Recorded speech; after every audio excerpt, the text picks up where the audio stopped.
Merhaba örgü severler. Bugün sizlerle birlikte pratik bir şekilde yapabileceğimiz ip koparmadan motif birleştirme tekniğini çalışacağız. Battaniyemi örerken bu yöntemi daha önce sizlerle paylaşmadığımı fark ettim.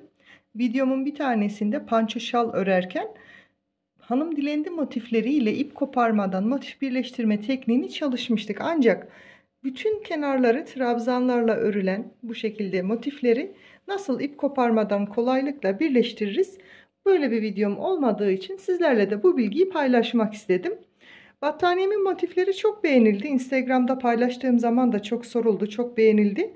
Daha önce kanalımda yayınlamıştım. Tığ işi çiçekli kare motif yapılışı. Bu videonun da açıklamalar kısmına linkini ekleyeceğim. Dilerseniz birlikte motifimizi nasıl birleştireceğiz ip koparmadan hemen yapımına başlayalım. Motiflerimizi birleştirmeye başlamadan önce kullandığım tığ bilgisini vermek istiyorum. Ben motiflerimi örerken de birleştirirken de 3,5 milim tığ kullandım. Motiflerimi bebek ipiyle ördüm.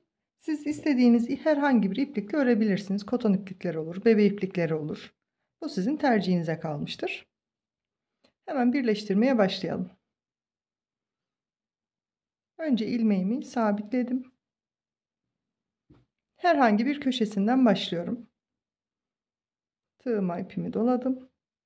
Köşe boşluğuna üçlü trabzanlar yapıyorum.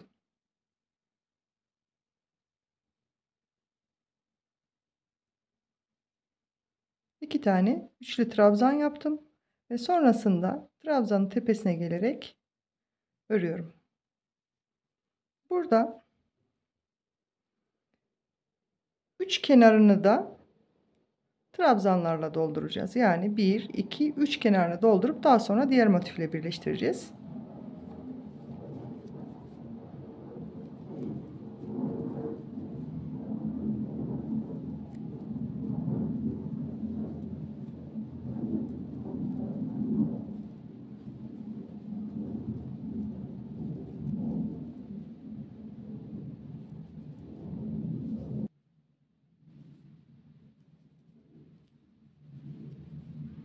Köşe boşluğuma geldiğimde yine iki tane üçlü trabzan,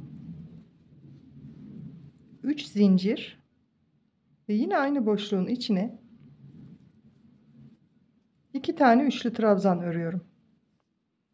Ve sonrasında gördüğüm bütün trabzanların tepesine batarak trabzanlarımı örmeye devam ediyorum. Üç kenarını da tamamlayıp diğer motifimize ekleyelim. Motifimin üç kenarını da trabzanlarla tamamladım. Son köşe boşluğuna iki tane trabzan ördükten sonra iki zincir çekip motifimi ters çeviriyorum. Ve artık diğer motifle birleştiriyoruz. Onun da düz yüzü bana bakacak şekilde, yani her iki motifin de ters yüzleri birbirine bakacak şekilde tuttum. Tığıma ipimi doladım. Bu yeni öreceğim motifin köşe boşluğuna bir tane üçlü trabzan yapıyorum. İlmeğimi tığımdan çıkardım. Bir önceki motifin burada gördüğümüz gibi tepesine batıp bu ilmeğimi de takıyorum ve içinden geçirdim. Tekrar göstereyim. Motifimi tamamladım. 2 zincir çektikten sonra döndüm. Diğer motifin köşe boşluğuna bir tane trabzan örüyorum. İlmeğimi çıkarıp bir önce ördüğüm trabzanın tepesine batıp ilmeğimi oradan geçirdim. Tekrar yine aynı köşe boşluğuna ikinci trabzanımı örüyorum. Ve bir sonraki ilmeğimizin tepesine batıp ilmeğimi geçirdim. Bütün trabzanları aynı burada ördüğümüz gibi tepesine birer tane trabzan yapıyoruz ve bunları yaparken de ilmeği çıkarıp bir önceki motifle birleştiriyoruz.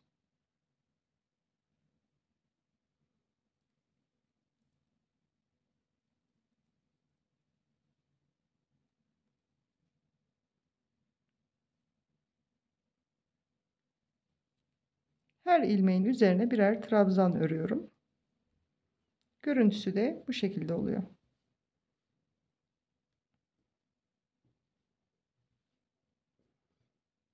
Bu ilk ördüğümüz motif, bu ikinci motifimiz. Buradaki trabzanları yaparken buradaki trabzanlarla birleştireceğiz. Bu köşeye kadar.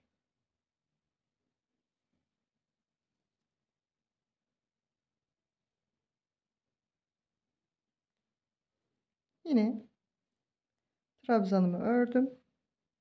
İlmeğimi çıkartıyorum. Buradaki bir önceki ördüğüm motiften ilmeğimi geçirip tekrar bu öreceğim motife trabzanımı yapıyorum.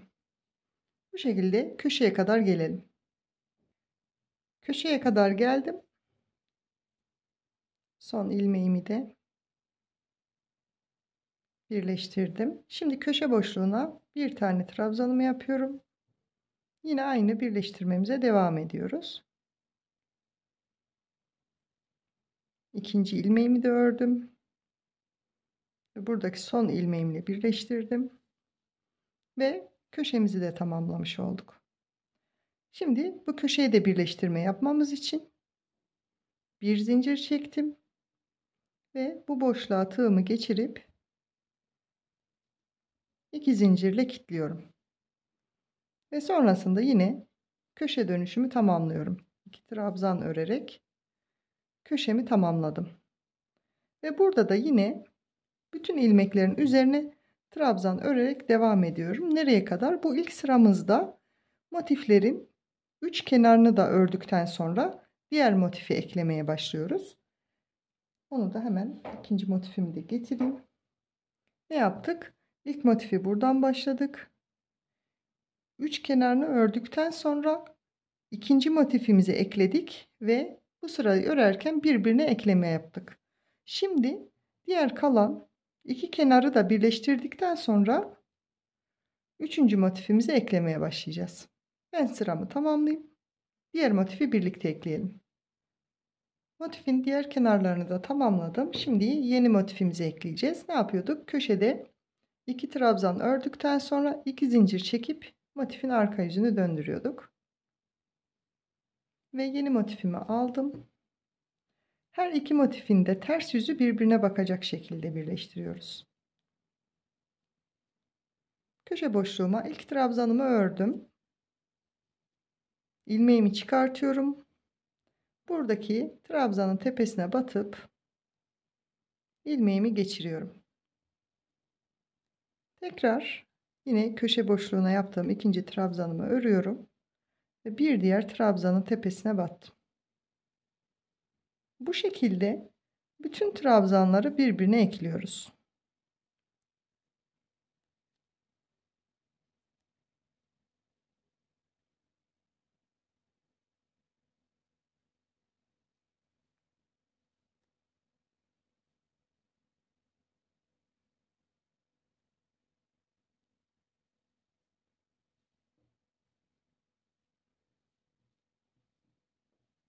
Ben sıranın sonuna kadar tamamlayayım.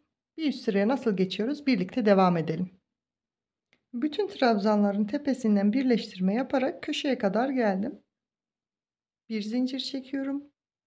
Buradaki zincir boşluğuna tığımı batırıp ilmeğimi içinden geçirdim.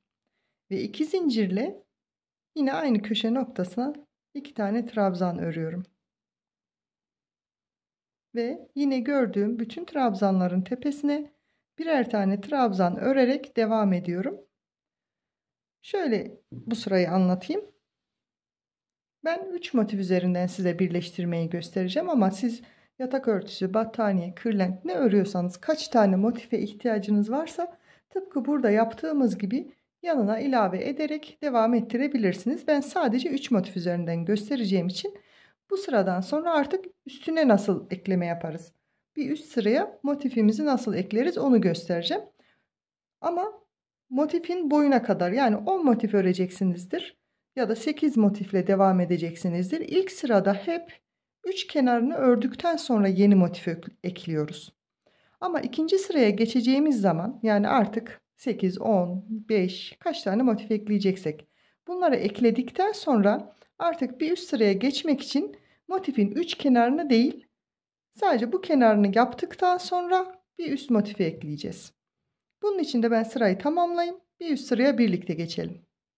Ben köşeye kadar geldim. Dediğim gibi yan yana ekleyeceksek ilk sırayı oluştururken kaç motife ihtiyacımız varsa o kadar motifi birleştirirken motifin 3 kenarını birleştirerek devam ediyoruz. Ama üst sıraya geçeceğimizde ilk kenarı birleştirdik. İkincisini ördük. Şimdi üst sıraya geçiyoruz. Yani motifimin ikinci kenarını ördükten sonra yine diğer yerlerde olduğu gibi motifimi ters çevirdim. Yeni motifimle eklemeye devam ediyorum. Köşe boşluğuna trabzanımı ördükten sonra yine her trabzanı birbirine bu şekilde ekliyorum. İkinci trabzanımı da ördüm ve bu şekilde ilmeğin tepesine batarak ipimi geçirdim ve bir sonraki trabzanımı örmeye devam ediyorum. Bu birleştirme yöntemini yaparken önemli olan her motifteki ilmek sayılarının eşit olması. 1-2 ilmek fazla, 1-2 ilmek eksik olduğunda motifiniz düzgün ve muntazam olmaz. Buna dikkat ederek örersek kusursuz bir şekilde birleştirmemizi yapabiliriz.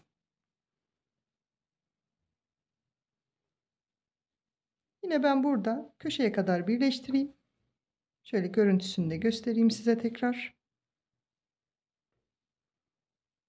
Buradan köşeye kadar bütün motifleri birleştirip köşeden sonra yine birlikte devam edelim. Ben bu sıramda bütün trabzanları birleştirerek tamamladım. Ve köşe boşluğuna geldiğimde yine bir zincir çekip buradaki zincir boşluğuna batıyorum. İlmeğimi çektim ve 2 zincir çekerek sırama devam ediyorum. Yine aynı köşe noktasında olduğum için bu zincir boşluğuna da 2 tane trabzan yaptım ve bütün trabzanların tepesine batarak bu sırayı da tamamlıyorum. Nereye kadar? Buradaki köşeye kadar geldikten sonra yine bir sonraki motifimizi eklemeye devam edeceğiz. Yani ne yaptık? Burada birleştirmeye başladık. Köşe noktasını birbirine bağladıktan sonra buradaki bütün trabzanların tepesine batarak birer tane trabzan örüyoruz ve sonrasında ikinci motifimizi birleştiriyoruz. Ben burayı tamamlayayım, birlikte devam edelim. Sıramı tamamladım. Şimdi yeni motifimizi ekliyoruz. 2 zincir çektim. Örgümü döndürüyorum. Yeni motifimi de aldım.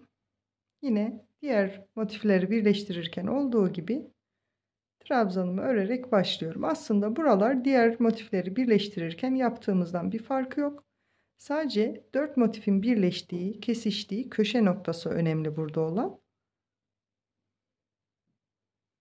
Yine de şöyle devam edelim. Bütün trabzanların tepesine ilmeklerimi birleştiriyorum. Çok vaktinizi almamak için, videoyu da çok uzatmamak adına burayı da ben tamamlayayım. Önemli olan burada bu köşede düzgün bir birleştirme yapabilmek. Çünkü diğer köşelerde sadece 2 köşeyi birbirine bağlamıştık hep. Ama burada 4 motifin kesişme noktası olduğu için birleştirmenin muntazam ve düzgün olması önemli. Ben buraya kadar geleyim. Köşe birleştirmesini birlikte yapalım.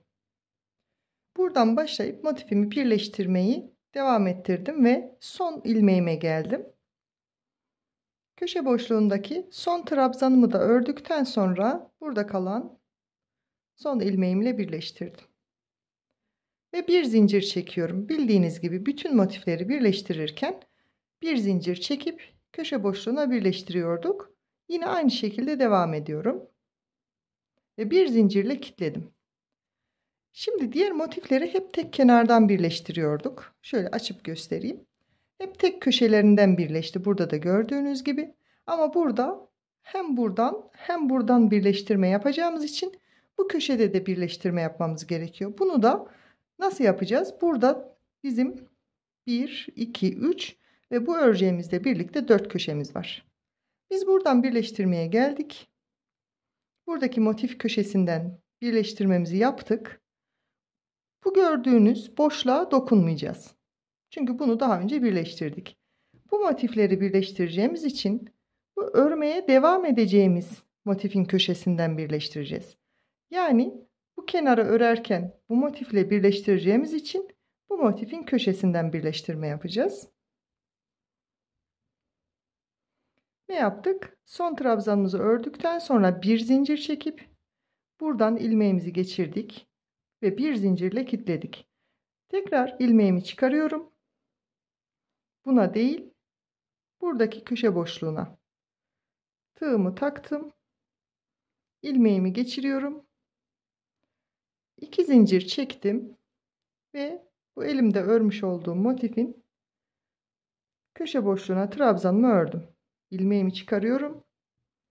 Örgümüzün yönü döndü gördüğünüz gibi.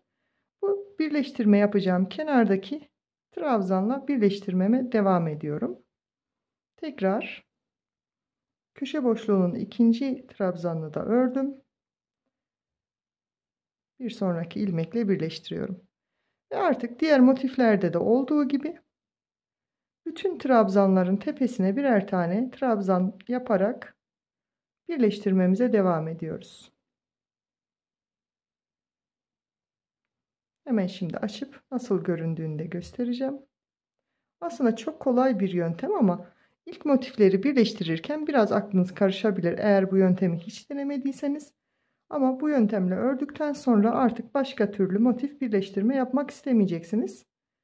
Ben tek tek motifleri örerken birleştirmeyi sevmiyorum. Önce motifleri örüyorum, tamamlıyorum.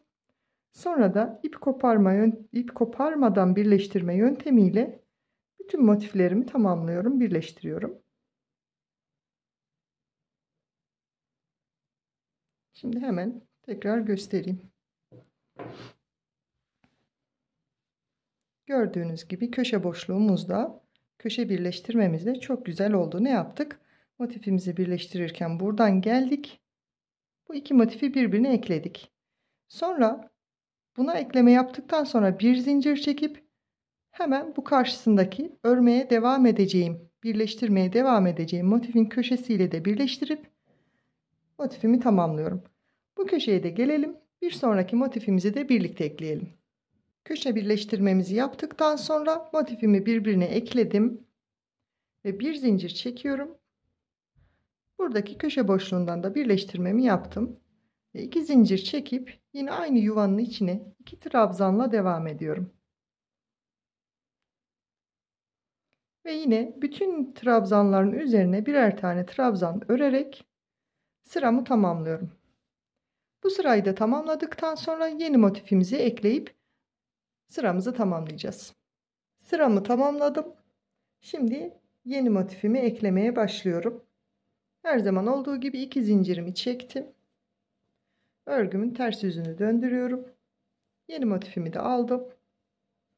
Bu köşe boşluğuna trabzan yaparak buradan birleştirmemi yapıyorum. Zaten buraya kadar izlediyseniz ve birleştirerek izlediyseniz bundan sonrasında rahat bir şekilde yapabilirsiniz. Oldukça kolay, pratik bir yöntem.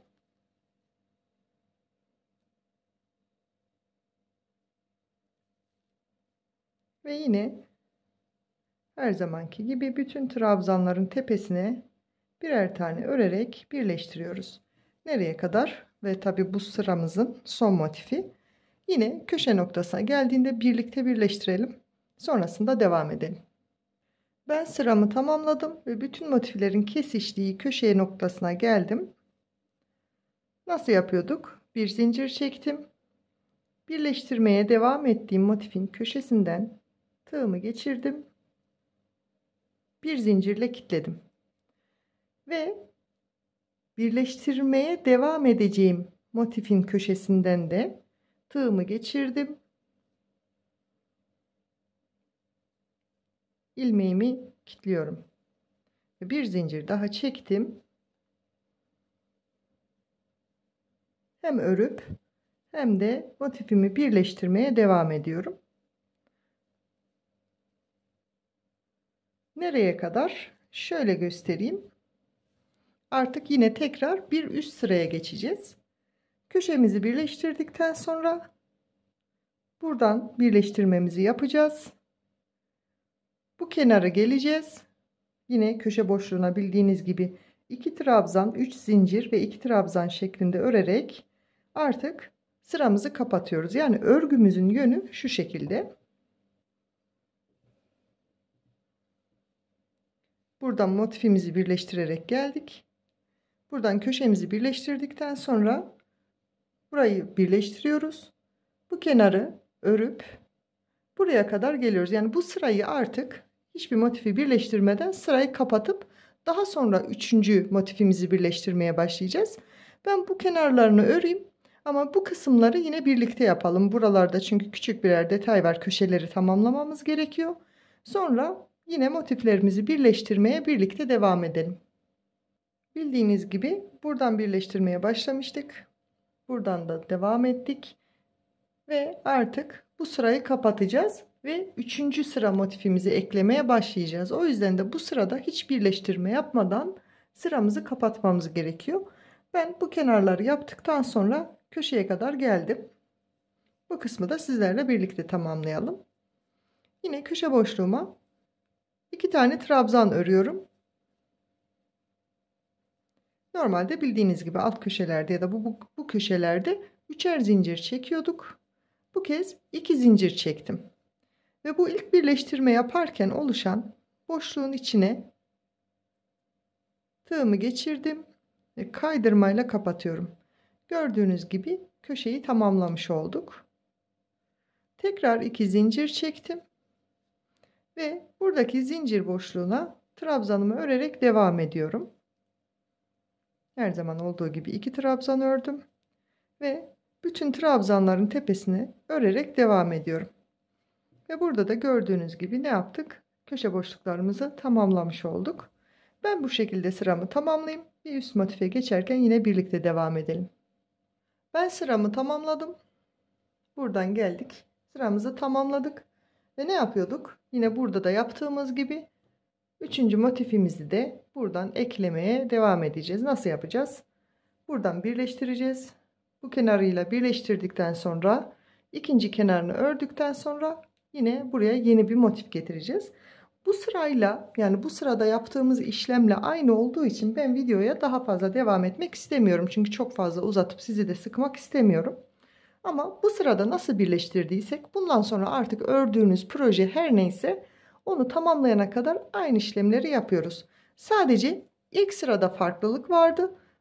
İkinci sırayı nasıl ördüysek ilk sırayı kurduktan sonra diğer sıralar hep ikinci sıranın tekrarıyla devam ediyoruz. Tekrar üzerinden geçelim. Ne yaptık? İlk sırayı örerken ilk motifimizi aldık. 3 kenarını birleştirdik. İkinci motifimizi de eklemeye başlayınca yine tekrar 3 kenarını birleştirdik. Ve üçüncü motifte ikinci kenarını birleştirdikten sonra üst sıraya geçtik. Ben 3 motif üzerinden gösterdiğim için böyle yaptık. Ama ben eğer 8, 10 yani daha büyük bir proje yapıyor olsaydım onların hepsini birleştirene kadar 3 kenarını birleştirip yan yana motifleri ekleyecektim. Ama 3 motif üzerinden gösterdiğim için bunların 3 kenarını ördüm. Bu son motifimin 2 kenarını ördükten sonra yeni motife geçtik. Bu motifin de bir kenarında birleştirme yaptık. İkinci kenarını ördükten sonra yeni motif ekledik.